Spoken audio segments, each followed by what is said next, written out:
Hello fellow coffee botherers, in this video we're going to be talking about the Casa Brews CM5418 Espresso machine. This was sent to me on loan by Casa Brews, and if they don't want it back, I'll ask them if they want to give it away as one of the future coffeeblog.co.uk giveaways. To see the current giveaway, see coffeeblog.co.uk/giveaway.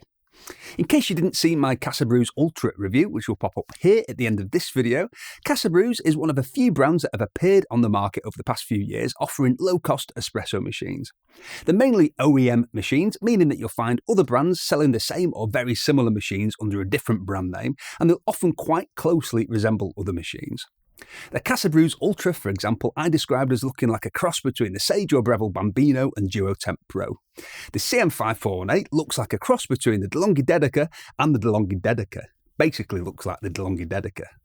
But on paper, it would appear to be slightly better. These manufacturers are very clever when it comes to producing machines that resemble other popular machines, but that are cheaper and appear to be better. But is it better, or is it just a DeLonghi Dedica replica with gimmicky bells and whistles? Let's find out, starting with the specs.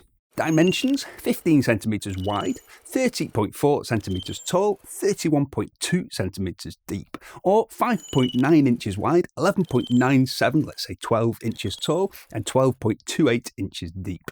It's actually a little bit bigger than something slightly smaller.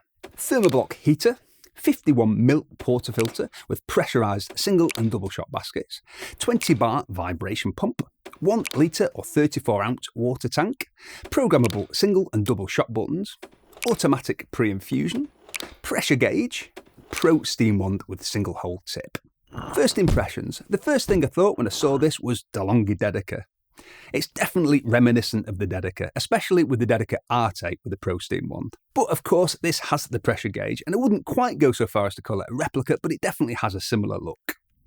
It doesn't quite have the finesse of a DeLonghi. And yes, the DeLonghi Dedica machines are cheap too, but as I've said before, DeLonghi are really good at making low-cost machines that are quite well made for the money. How much does it cost? At the time of filming, the RRP in the UK is £149.99, €149.99 in Germany, and $169.99 in America. I'll put links in the description. There'll be affiliate links, so if you buy using these links, you'll be supporting this channel. Thanks! Speaking of supporting this channel, we now have memberships. For the teeny-weeny price of just $1.99 a month, you'll get a members-only community, early access to videos, members shoutouts, priority comment replies, fun emojis, and more coming soon. If you're already a member, stick around to the end for your 5 seconds of fame. Test results. The heat-up time is about 50 seconds, but make sure you run a blank shot first, just to heat everything. Otherwise, the cold internals will act as a heatsink and lead to the first and second shots being really inconsistent, because your first shot then acts as the warm-up shot. Steam ready time after pressing the steam button is 8 or 9 seconds, and steaming 170ml of milk to 60 degrees Celsius, including the heat-up time, takes just under a minute. Not bad at all for a machine at this price, quicker than the Casabrews Ultra, for example. This is in the UK with 220 volts power. You'll probably find it slightly slower with 110 volt power. Brew ready time after steaming milk, if you leave the steam valve open and turn off the steam, is about 15 seconds. Espresso exits the portafilter at around 80 degrees Celsius, about 180 degrees Fahrenheit. Hot water temperature is in the high 80s, and it takes about 1 minute and 10 seconds to dispense 200ml of hot water, which is the maximum it'll let you dispense in one go. I found by the time it's finished pulsing about 200ml of water, it's in the high 70s, which I think is plenty hot enough for Americano, maybe not quite hot enough for tea. When it comes to noise, when pulling shots, it's about 50 decibels from 1 metre away, so not all that noisy.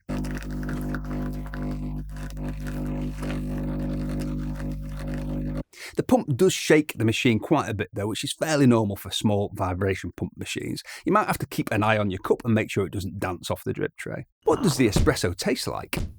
As I always say in these sections, that'll mainly depend on the coffee beans you're using, your grinder and your home barista skills. If you're planning on using pre-ground coffee via the pressurised baskets, it really depends on what you're comparing it to. If you're comparing it to coffee pods, if you're using supermarket ground coffee, you'll probably find the espresso from this to be more intense and to have a thicker body, but the taste possibly won't be massively different. If you want to upgrade the taste of your espresso with a pressurised basket machine like this, it's very easy. Get yourself a burr grinder, manual or electric, buy freshly roasted coffee beans and grind them yourself. You can't dial in by shot time with pressurised baskets as you would with traditional non-pressurised baskets, but you can tweak the grind by taste, and freshly ground coffee will usually result in better tasting espresso when you're using freshly roasted coffee beans. Speaking of coffee beans, let's have a word from our sponsor. This week I was supposed to be promoting a brand of reversing cameras, but they backed out. Woo! Quite proud of that one. So this week you'll be surprised to know the sponsor is me. My coffee beans from cworks.co.uk are all freshly roasted, usually on the date of dispatch. If you choose pre-ground, it'll be ground for your chosen brew method, as we're bagging it up for you. You can't get much fresher than that. If you do decide to try our coffee with this machine and you're using pre-ground, make sure you select the grind option Espresso for dual-walled baskets.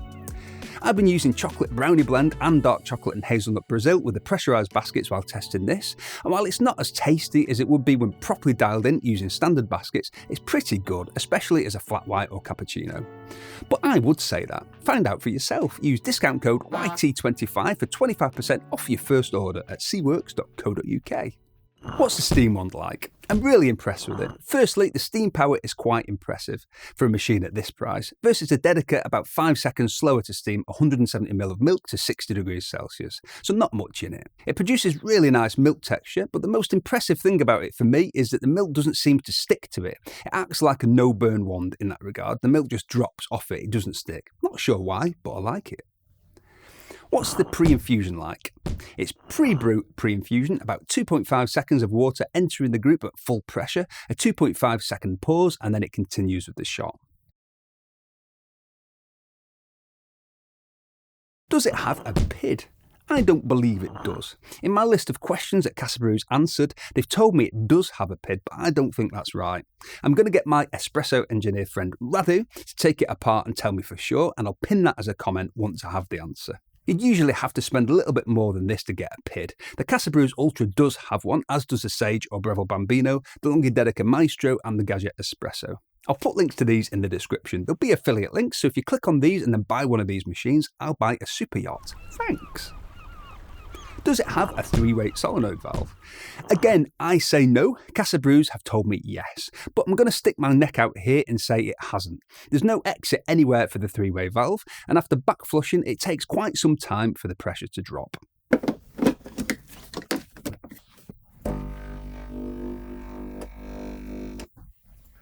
All the way to max pressure.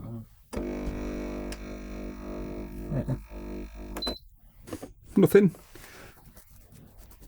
That's dry. Are you ready for this? Maybe jump, even though I knew it was going to happen. Again, if I find I'm wrong here, I'll put it in the pinned comments. It's not really the price tag for a machine with a 3-way solenoid valve.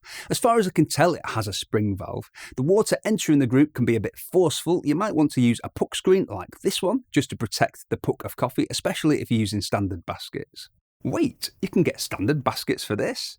You can. Not official Casabrews baskets, but you can get 51ml standard baskets that fit. And there's also a couple of bottomless portafilters that are compatible.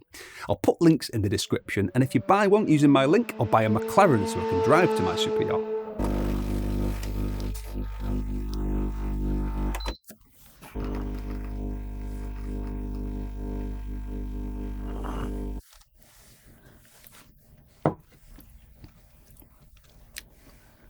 Slurp.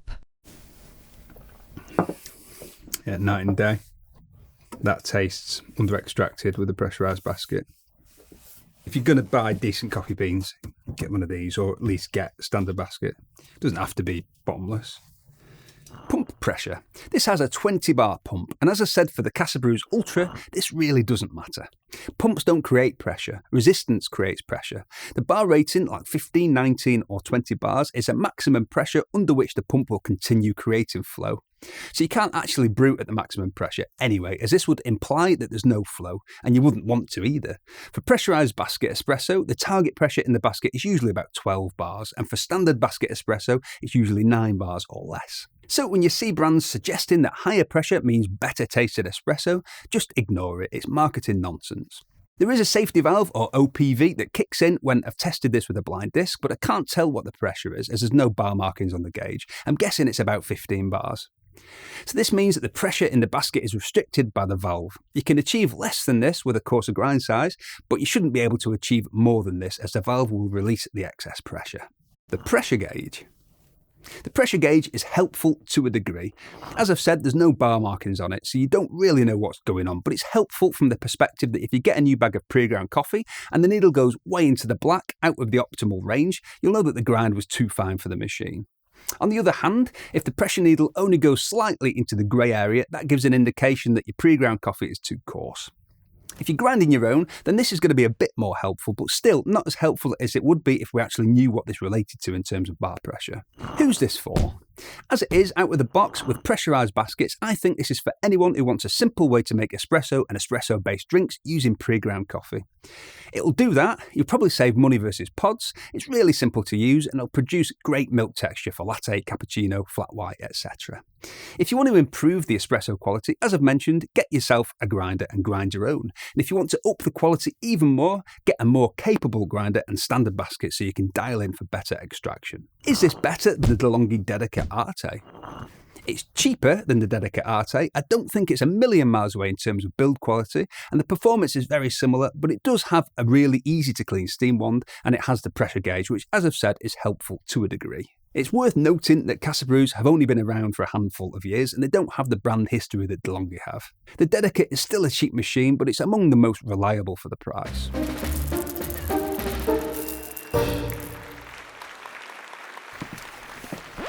It looks like something from a cocktail bar. Ooh. What are you feeling? That's nice. I'm going to go... Ooh, Wes isn't so sure. I'm not a fan. I'm going to go Nope. 8 out of 10. Beans. 8. Yeah, I really like that. That's like brushing your teeth and then drinking a coffee 2 seconds later. Yeah. 2.5 beans. Really? Nah, I love that. So that is a sparkling mint espresso Sparkling mint espresso. from Starbucks' recipe guide. Starbucks. So don't bother making it. Have a chewing gum and then have a cold coffee. That is... I'm going to You take carry on. I'll eat the mint as well. Thank you very much for watching, and a special thank you to all of the new channel members. If you'd like to join in the fun, click the join button, which is down here somewhere by my right crock. If you enjoyed this video, drop us a like, it really helps, and if you want more coffee content, click on my face to subscribe. Tatty bye!